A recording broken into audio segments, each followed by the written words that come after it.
Bonsoir, je suis ravi de vous retrouver pour ce 100% foot Farid Co en ce lundi 28 décembre. Il est 19 heures. J'espère que vous allez bien, que vous êtes en bonne santé. Je vais vous laisser le temps d'arriver tranquillement pour ce nouveau live de la semaine, de ce début de semaine. Euh, donc je vous laisse le temps encore, peut-être vous êtes dans les transports en commun, peut-être vous arrivez à peine chez vous, vous êtes peut-être dans votre voiture. En tout cas, sachez que vous êtes le bienvenu pour ce live. Dans quelques instants, je vous présenterai mon invité du jour. Et ce n'est pas. C'est un grand invité que j'ai la chance avec qui j'ai la chance de faire ce live ce soir. Et donc, on pourra revenir sur l'actualité footballistique qui est très intéressante actuellement. Donc, je vous laisse encore quelques secondes le temps de vous connecter. Bonsoir Gilles, bonsoir Julie. Le temps de prendre place, de peut-être noter des questions pour le live de ce soir. Euh, Avant d'oublier, petit message quand même, petit message, grand merci au personnel hospitalier pour tout ce que vous faites. C'est vraiment très important de le souligner. Euh, bon, un Noël sans couvre-feu et sans limitation de déplacement va peut-être nous contraindre à un troisième reconfinement. On verra tout ça. En tout cas, prenez soin de vous, de vos proches et surtout respectez les gestes barrières et les masques, c'est très très important. Bonsoir Nathan, Thomas, Laurent, merci d'être parmi nous. Donc avant de vous présenter mon invité du jour, je vous donne quelques informations que j'ai pu noter, que vous connaissez peut-être. Arsenal penserait à s'attacher les services de Rafael Benitez en cas départ de Mikel Arteta dans les prochaines semaines. Et oui, Arsenal a quand même réussi à battre Chelsea le week-end dernier, mais ce n'est pas fait, ce n'est pas fait. Et donc on verra si finalement Arsenal peut s'appuyer sur une série positive ou que finalement c'était un coup d'éclat ponctuel. Maintenant, info mercato, Etienne Capou est attendu dans les prochaines heures en Espagne où il va signer un contrat de 2 ans et demi avec Villarreal. Diego Costa et l'Atlético Madrid, ça serait fini. L'Espagnol a déjà été approché par des clubs chinois et brésiliens en vue du mercato hivernal, mais n'a pas encore choisi sa future destination. Le FC Séville serait intéressé par le profil de Jonathan Bamba, auteur de 6 buts et de 5 passes décisives en 23 matchs, toutes compétitions confondues avec Lille. On verra ça. Et dernière info mercato, en cas de départ du Hollandais Memphis Depay au FC Barcelone, l'international algérien de 32 ans, Islam Slimani, pourrait intéresser Lyon. En tout cas, intéresserait beaucoup Juninho. Est-ce que c'est le cas de Rudy Garcia? Je ne sais pas. Étant donné, c'est vrai qu'ils ont déjà perdu Moussa Dembélé pour quelques semaines, ils ne peuvent pas rester sans avant-centre pour essayer de conserver cette place de leader en Ligue 1. Voilà pour les quelques infos. Hein. Merci de vous être connecté. Maintenant, vous présentez mon invité du jour. C'est le maire de Poissy, Karl Olive, qui est, je sais, un fin connaisseur du football, qui a été aussi journaliste du côté des services des sports de Canal+. Et donc, j'ai pas mal de sujets à voir avec lui. Donc, merci encore à lui d'avoir accepté l'invitation. Et n'hésitez pas à lui poser des questions. J'essaierai de lui relayer autant que possible. Voilà pour les présentations. Je vais... bonsoir Med. Je vais pouvoir lancer le live. Je sais que Karl est parmi nous, donc je ne vais pas le faire patienter plus longtemps.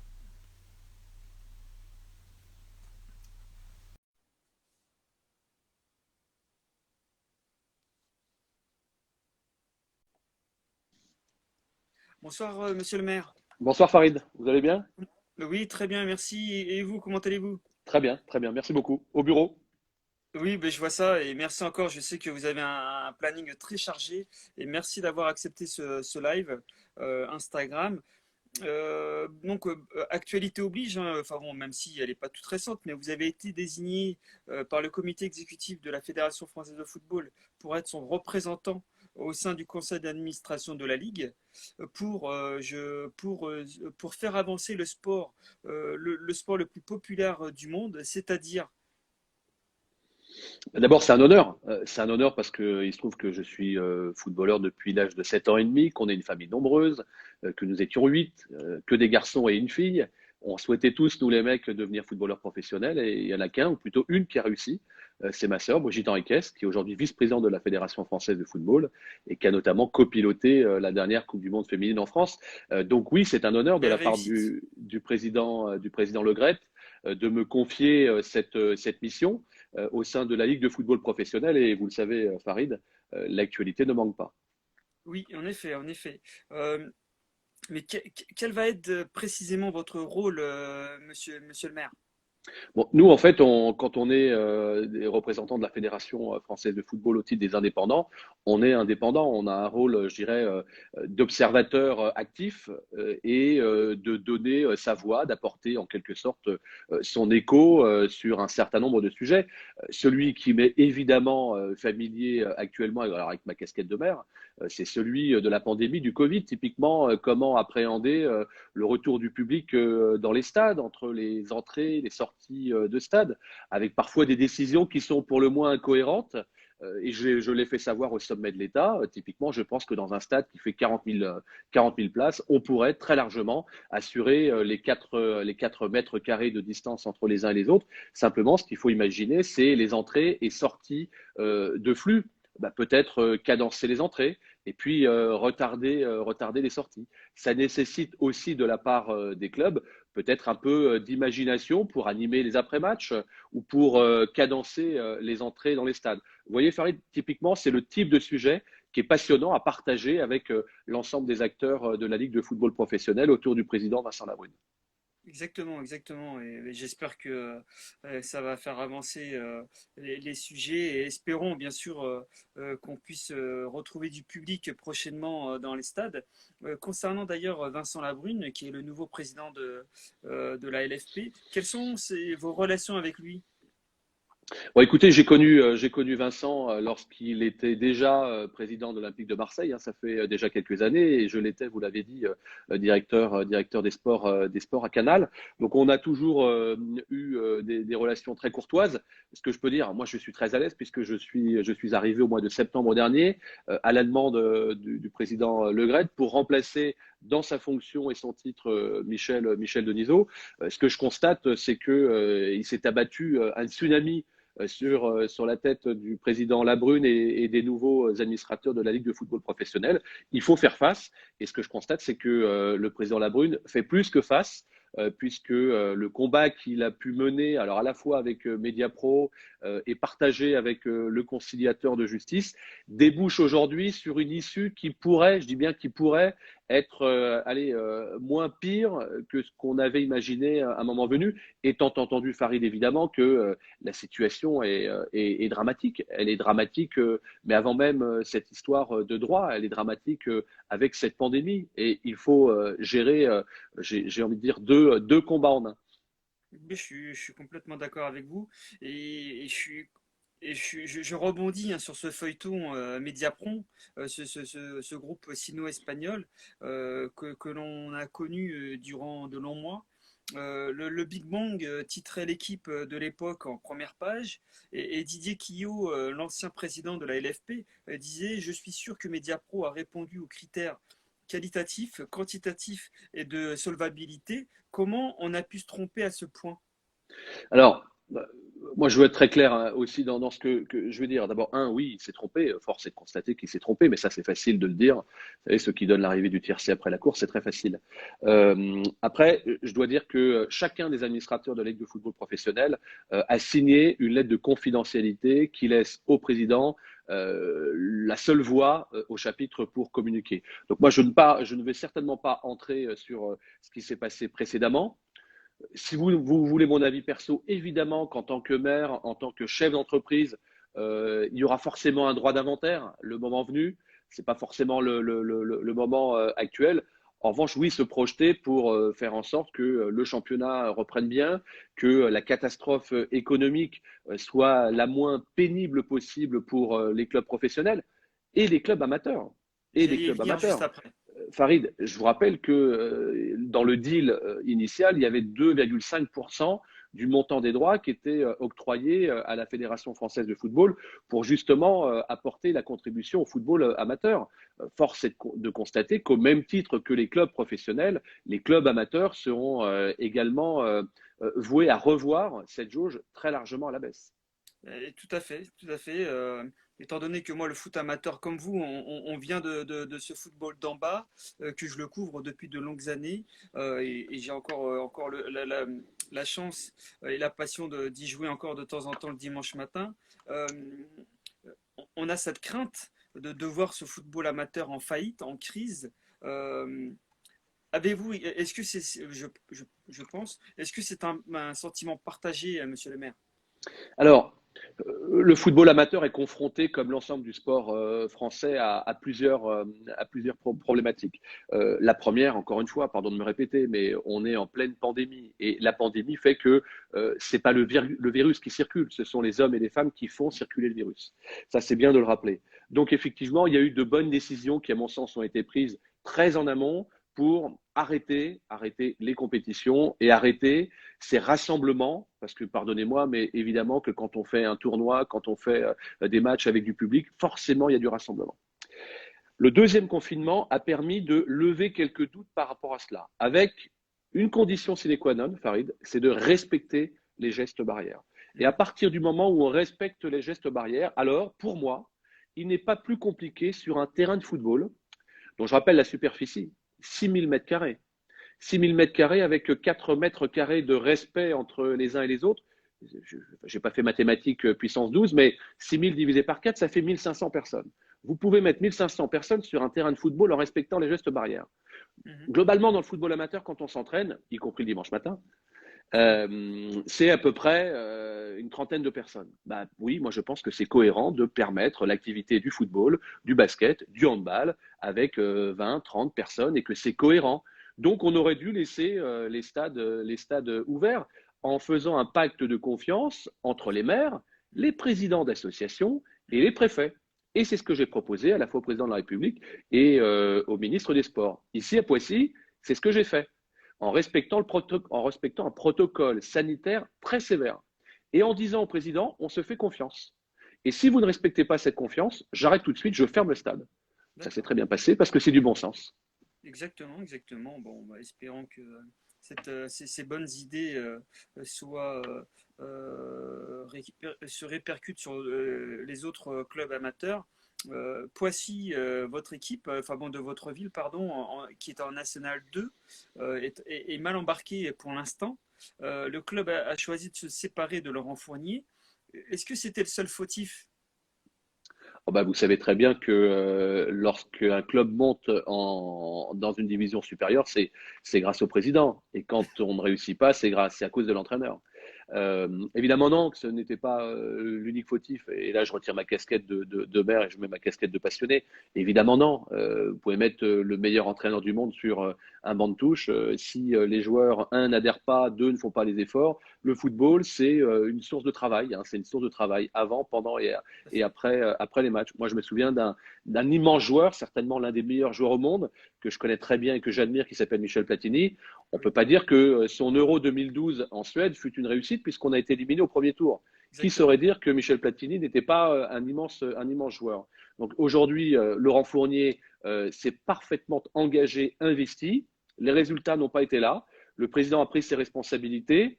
Et en fin de saison, on fera le bilan. Et là, pour le coup, c'est le président qui sera jugé. Ça ne sera plus l'entraîneur. Exactement, exactement. Et on lui souhaite beaucoup de courage et des bons résultats à Évidemment. Walid Achour, Oui, qui parce a que remplacé. Walid, pardonnez-moi, Farid, mais Walid, c'est un très bel entraîneur qui a une très belle expérience dans le football francilien. Et le président Olivier Zvezdu a porté son choix sur cet entraîneur parce que lui-même, en tant que président, connaît parfaitement aussi le football francilien. Après, il faut que la mayonnaise prenne, évidemment, et que les résultats suivent. Et c'est un Exactement. message fort à envoyer aux joueurs parce qu'il se trouve qu'à Poissy, il y a bon nombre de joueurs qui sont bien rémunérés, ont des indemnités qui sont de belles indemnités avec des contrats fédéraux. La ville de Poissy, je pense, donne une des plus grosses subventions d'Île-de-France, 330 000 euros. C'est beaucoup. Et moi, je suis toujours dans un contrat gagnant-gagnant. Et si je m'aperçois que le contrat n'est pas respecté, ben, on se met autour de la table et on se pose les bonnes questions. D'accord. Bon, mais en tout cas, on espère, vous comme moi, que Poissy, d'une part, se maintienne et redonne du plaisir aux habitants de Poissy. Avant d'être maire, vous avez été journaliste au service des sports de Canal+ dans les années 2000. Est-ce que ça ne vous manque pas trop? Oui, évidemment, mais c'est comme quand vous êtes footballeur. Vous le disiez tout à l'heure, Farid. Moi, j'ai eu la chance d'être footballeur au Paris Saint-Germain, d'être en équipe de France de foot d'entreprise, d'être arbitre officiel au nom du PSG, de travailler dans une des plus belles rédactions, pardonnez-moi, de France, qui était Canal+ à l'époque, avec sous les ordres de Thierry Gilardi, avec Michel Denisot, avec lequel je rêvais de travailler depuis que j'étais gamin, alors que j'étais pas encore en école de journalisme, avec Grégoire Margoton, avec Hervé Matou, avec Denis Balbir, Philippe Genin, Cyril Linette, Nathalie Yanetta. Enfin, vous voyez, les Une consultants belle équipe. s'appelaient Michel Platini. C'était la plus belle équipe du Mm. monde des médias. Enfin, c'était exceptionnel. Et puis derrière, j'ai eu la chance d'être officier de liaison dans des Coupes du Monde en 2010 en Afrique du Sud, en 2018 en Russie, puis également rédacteur en chef aux Jeux mondiaux militaires à Rio au Brésil. Donc évidemment, quand on a le sport dans le sang et le football en particulier qui coule dans ses veines, évidemment qu'on ressent des choses, etc. Et cette époque de Canal, où j'ai passé 10 de mes plus belles années de ma vie, est un formidable souvenir. Mais comme j'aime à dire, dans une entreprise, il faut savoir y entrer, il faut savoir y rester, et il faut savoir aussi en sortir. Exact, exact. J'aimerais quand même, sans pour autant commenter ce qui s'est passé ces derniers temps, ces derniers jours, Monsieur le maire, mais Canal+ a licencié, pour ma part, je trouve, un bon journaliste, Stéphane Guy, pour un soutien envers un autre journaliste. Le droit à la liberté d'expression n'est plus possible de nos jours. Je pense pas qu'il faille prendre le problème de ce prisme-là. Stéphane Guy, j'ai démarré quasiment avec lui en 1998. Stéphane avait dû arriver en 1997 à Canal et tous les deux on commentait le dimanche soir dans l'équipe du dimanche qui était présentée à l'époque par Thierry Gilardi une rubrique qui s'appelait les buts étrangers. Donc on avait les Oui, buts des je connais bien. Pays-Bas, Je m'en rappelle. les buts écossais, les buts néerlandais. Vous voyez, donc Stéphane, on a fait une partie du chemin. C'est quelqu'un d'ultra professionnel. C'est quelqu'un de référencé qui a toujours été loyal et très fidèle à Canal à une époque où il fut un des premiers à être attiré par d'autres supports. Il a choisi de rester. Je pense en revanche, et je crois qu'il en est conscient, il y a une maladresse qui est faite au départ. Et l'idée de prendre l'antenne en otage, c'est en tout cas la lecture qu'en a eu Monsieur Bolloré, le patron de Canal. Je suis pas D'accord. là pour juger. Ce que je Non, non, constate, non. c'est que, à mon sens, oui, on perd un journaliste de grande qualité. On peut lui souhaiter qu'une chose, c'est qu'il puisse rebondir très vite. Et je doute pas un seul instant que Stéphane rebondisse très vite parce que chez lui, le travail entraîne le talent et le talent entraîne la chance et la réussite. Exactement. Quelle a été votre, si je dois ouvrir une boîte à souvenirs, Monsieur le maire, quelle a été votre plus grande rencontre sportive? Écoutez, vous savez, moi je suis la génération Platini, hein. J'ai été très ami avec Michel Hidalgo, à qui je pense ce soir, il nous a quittés au mois de mars dernier. Et donc cette génération-là, quand je joue aujourd'hui aux variétés, que je me retrouve avec des joueurs comme Marius Trésor, comme Alain Giresse, vous vous rendez compte, comme Manuel Amoros, c'est évidemment Michel Platini. La plus belle rencontre, oui, c'est celle de Michel Platini, un soir de Ligue des Champions. Vous savez, c'était ces grandes soirées le mardi soir et le mercredi soir qui étaient présentées par Michel Denisot et Thierry Gilardi. Et le consultant était Michel Platini. Et pendant le direct du grand match, nous autres, derrière nos pupitres, souvenez-vous, on était derrière les pupitres avec Cyril Linette, avec Mhm. Philippe Genin, avec Christophe Josse, avec Alexandre Ruiz. Ben, on travaillait nos matchs, etc. Michel Platini était celui qui vous annonçait un but au début d'une action, avant même la faute sur un coup franc. Voilà, vous avez des génies. Pour moi, Michel Exactement. Platini, c'est un génie. Et il maniait cette anticipation, le sens du jeu, comme il était sur le terrain. Et ça a été une très belle rencontre parce que, bah, typiquement, quand vous discutez avec ces gens-là, ou quand vous jouez, par exemple, avec Didier Deschamps, aujourd'hui au Variété Club de France, bah, je vous garantis que quand vous quittez le terrain, vous n'êtes pas le même. Quand je discute avec Michel Denisot, que je passais beaucoup de temps, quand je discute avec Michel Hidalgo, avec qui j'ai écrit des bouquins, vous n'êtes pas le même. Voilà, comme je dis, il n'y a pas de grandes rencontres, il n'y a pas de petites rencontres, il y a de belles rencontres, comme celle de ce soir. Exactement, exactement, merci. Rencontre, il y en aura bientôt avec le centre d'entraînement du Paris Saint-Germain pour fin 2022, si les dates sont les bonnes. Est-ce que ça avance bien, monsieur le maire? Ah oui, ça avance même très bien. On a affaire à un club extrêmement professionnel, que ce soit sur le terrain ou en dehors du terrain. La relation, par exemple, avec Jean-Claude Blanc, qui est le directeur général, est exceptionnelle parce que l'homme est exceptionnel, très professionnel. Il sait précisément que le dossier est un dossier prioritaire au même titre que le président Nasser. Et le jour où on a déposé, alors non pas la première pierre, c'était en mars 2020, fin février 2020, pardon, mais le premier arbre, en fait, l'idée, c'était de planter le premier arbre de 3000 qui vont composer l'ensemble du site. Je rappelle, Farid, que ce site, c'est 75 hectares. Et sur 75 hectares, vous mettez 17 terrains, vous mettez la préformation, la formation, les professionnels, vous mettez le football, mais vous mettez également le judo et le handball, vous mettez une clinique, vous mettez un stade de 3 à 5 000 places.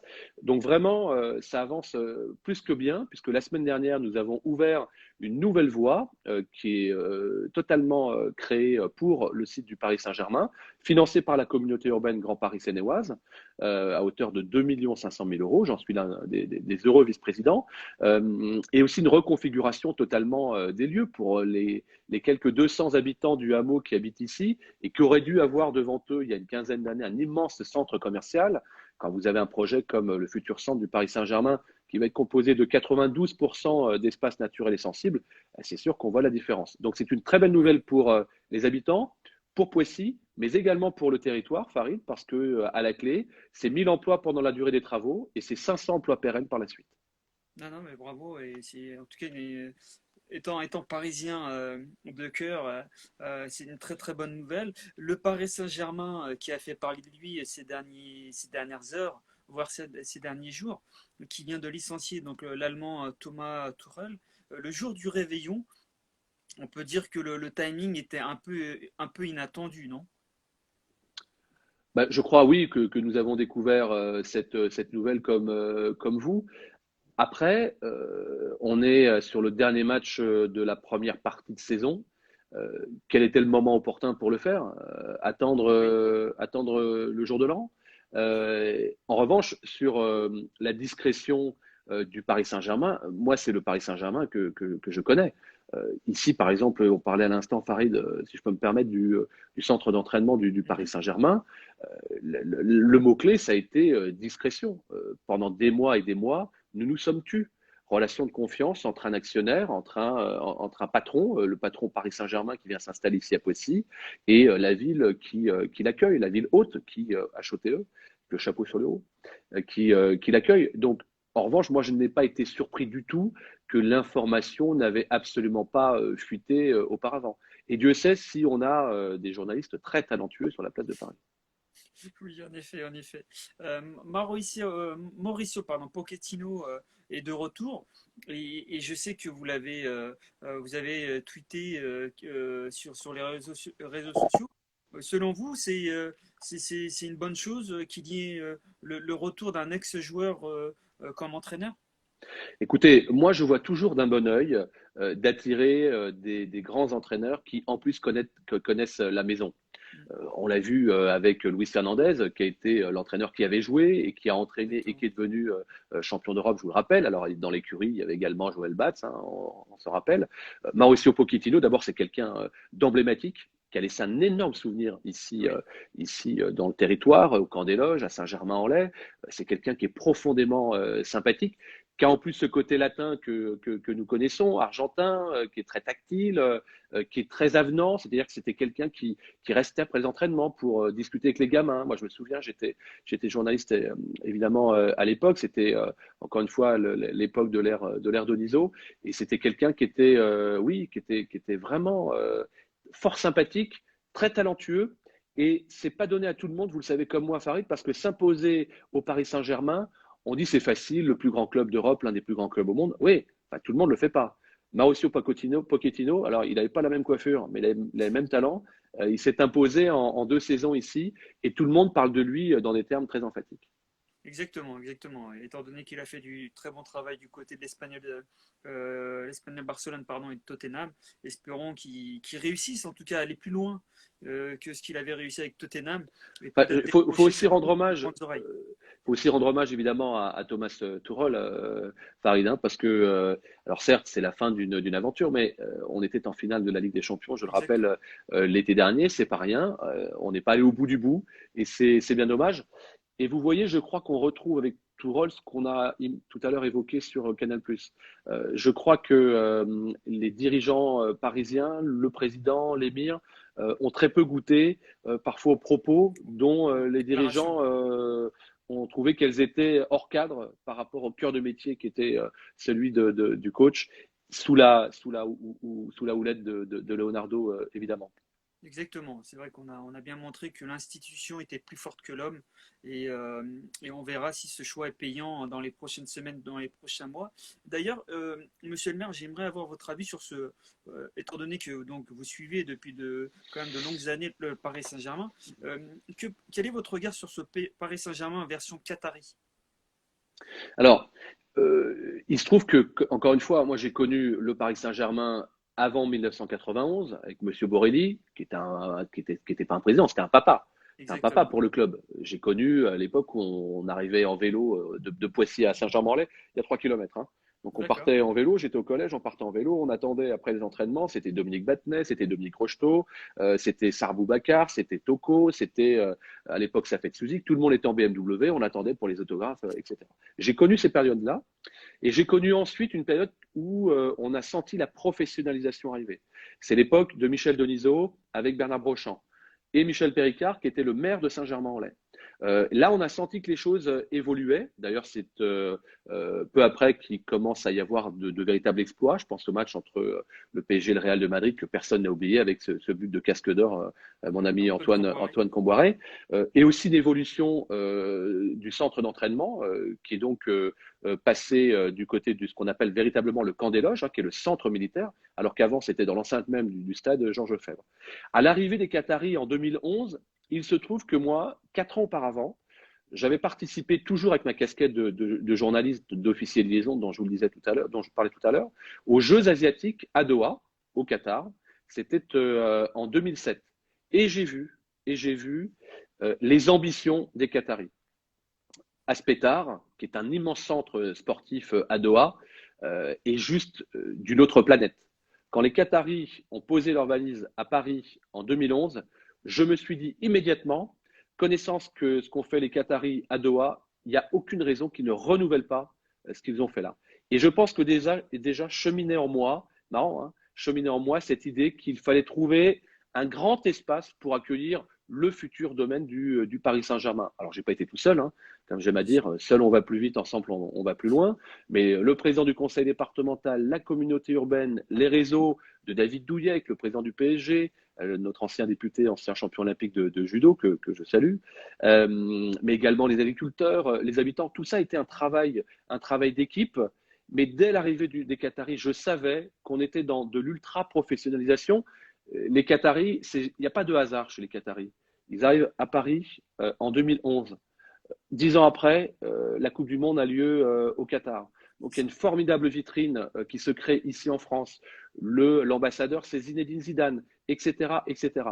Voyez bien que dans chaque décision des Qataris, il y a toujours quelque chose qui est pesé, sous-pesé et qu'il n'y a absolument rien au hasard. Exactement, exactement. Et bon, ben, espérons, hein, je me répète, mais espérons qu'on puisse remporter rapidement, étant supporter du PSG, rapidement cette coupe aux grandes oreilles. Et j'aimerais peut-être finir, monsieur le maire, euh, par cette question. On dénigre souvent quand même le championnat français, la Ligue 1, la Ligue des talents. Pour certains coachs français, la Ligue 1 est devenue un centre de formation européen. Mais mais peut-on pas envisager ou comment peut-on conserver nos meilleurs éléments pour finalement changer cette qualité de ce championnat français? Farid, je ne sais pas ce que ça veut dire, ce que vous me dites là, sur le peu de qualité du championnat français. Je ne suis pas d'accord avec ça. On est finaliste de la Ligue des Champions. On est champion du monde. On est demi-finaliste de la Ligue des Champions cette année avec l'équipe de Lyon. On a des résultats, on a l'un des plus beaux palmarès européens dans notre pays. Si vous me dites que la baisse de fréquentation, enfin plutôt l'absence de supporters et ce qui se passe depuis la pandémie fait qu'on paupérise le produit football, donc la qualité du football, là je vous dis oui. Là je vous dis oui, vous avez complètement raison. Mais ici comme ailleurs, qui peut s'étarguer aujourd'hui d'avoir des joueurs comme Mbappé, comme Neymar, si on parle du Paris Saint-Germain, comme d'autres joueurs très talentueux en France? Il y a peu de pays qui sont capables de faire ça. Pour répondre à votre question, oui, il y a une réponse, avoir des titres. Avoir des titres. Et ça dépasse largement la passion que j'ai pour le Paris Saint-Germain.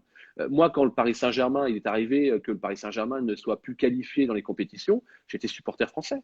Je me suis déplacé à Lyon, par exemple, pour voir la finale de l'Olympique de Marseille il y a 3 ans. J'étais très heureux parce que j'aime le football. J'allais dire mon pays, c'est Paris. Non, mon pays, c'est Poissy. Moi, mon club, évidemment, c'est Paris, mais j'aime le football. Et moi, je suis profondément passionné de football. Lorsque Didier Deschamps était à l'Olympique de Marseille, j'étais très, très pro Didier Deschamps et donc j'aimais la qualité de jeu de l'Olympique de Marseille, comme à Monaco. Quand Lyon a eu ses 7 glorieuses, j'étais profondément supporter de Lyon. Je crois qu'il faut dépasser ces clivages. Je sais que c'est compliqué de dire cela quand on est pur supporter, etc. Moi, c'est le cas. J'adore le PSG. J'ai du sang qui coule dans ma veine du camp des loges. Depuis que je suis môme, depuis ma première licence, mes deux de mes 3 garçons ont joué au Paris Saint-Germain. Mais à la maison, on aime le football. Alors c'est sûr que si vous me dites, mais pourquoi le football anglais, pourquoi le foot allemand, pourquoi le foot espagnol, c'est pas les mêmes cultures, mais moi je ne veux pas dénigrer le football français. En revanche, il faut balayer devant sa porte. Il y a des choses qu'on doit améliorer, il y a des choses qu'il faut qu'on ajuste, il faut qu'on soit plus lisible dans la programmation qu'on a à faire des matchs. Il faut être très vigilant sur le fait de pouvoir capter nos supporters, peut-être de les intéresser plus dans ce qui se passe dans la vie du club. Ça, je suis d'accord. C'est aussi des idées que nous devons porter alors à la fois à la Ligue de football professionnel, mais peut-être à la Fédération française de football et dans nos ligues. Je suis d'accord avec vous, monsieur le maire, mais lorsqu'on regarde quand même, et bon, je terminerai sur ce point, lorsque vous regardez par exemple l'équipe type, plus ou moins type de Didier Deschamps, il y a très peu de joueurs qui jouent dans notre championnat. À part peut-être Prenel Kipembe, tous les autres, sauf erreur de ma part, tous les autres jouent dans des championnats étrangers. Bon, Et donc, ben, on rajoute Kylian quand même. oui, autant pour moi, Oui, Kylian, et pourtant j'espère qu'il va rester longtemps au Paris Saint-Germain. Autant oui, pour mais moi. ça a toujours été un peu le cas, Farid. Et je ne veux pas du tout dénigrer qui que ce soit, mais regardez l'équipe d'Angleterre. Enfin, il y a bon nombre aussi de joueurs à l'époque où, voilà, on s'apercevait qu'il y avait beaucoup de joueurs étrangers dans les clubs. C'est Larry Bosman qui est Oui. passé par là.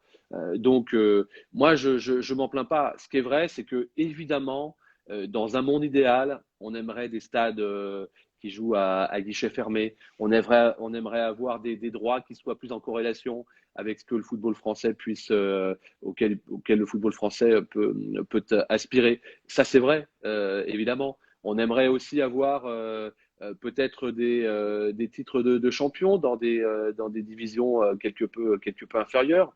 Voilà, moi j'aimerais avoir une équipe de France féminine qui soit championne du monde ou championne d'Europe l'année prochaine. Oui, ce serait formidable. Vous savez, la valorisation d'un championnat, la valorisation, elle est au même titre que la valorisation d'un pays. Il faut à la fois qu'on ait des résultats et de belles vitrines.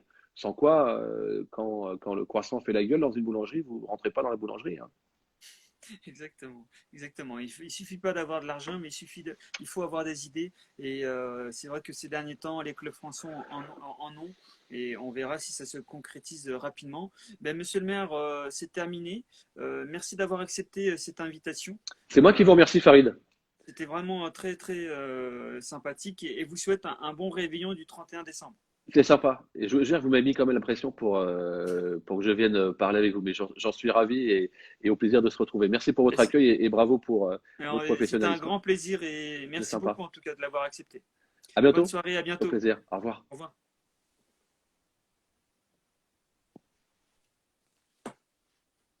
Voilà, c'est terminé avec le monsieur le maire de Poissy, Carl Olive. Et voilà, c'était vraiment un live très intéressant, très dynamique. Merci d'avoir participé à ce live. Je ne sais pas si vous avez eu le temps de voir tout le live. Sachez qu'il est disponible 24 heures sur mon profil. Donc n'hésitez pas à le liker, à le commenter, à le partager. Merci encore. C'est bien la première fois que je vois mon ami Afit présent. Donc, salut Afit, du moins je pense. Salut Franco. Donc, merci. C'est surtout Karl qui a donné les bonnes réponses. Moi, j'ai essayé de lui poser les bonnes questions. Voilà, c'est terminé pour ce soir, hein. N'hésitez pas, le référencement, c'est important et j'ai besoin de vous. Salut Raymond, Jean-Pierre, merci d'être passé. Moi, je vous souhaite une bonne soirée et je vous donne rendez-vous demain avec un nouvel invité. Donc, comme ce soir, soyez présents, vous serez toujours le bienvenu et puis n'hésitez pas à en parler autour de vous, ça fait toujours plaisir. Voilà, messieurs, dames, je vous souhaite une bonne soirée et je vous dis à demain. Au revoir.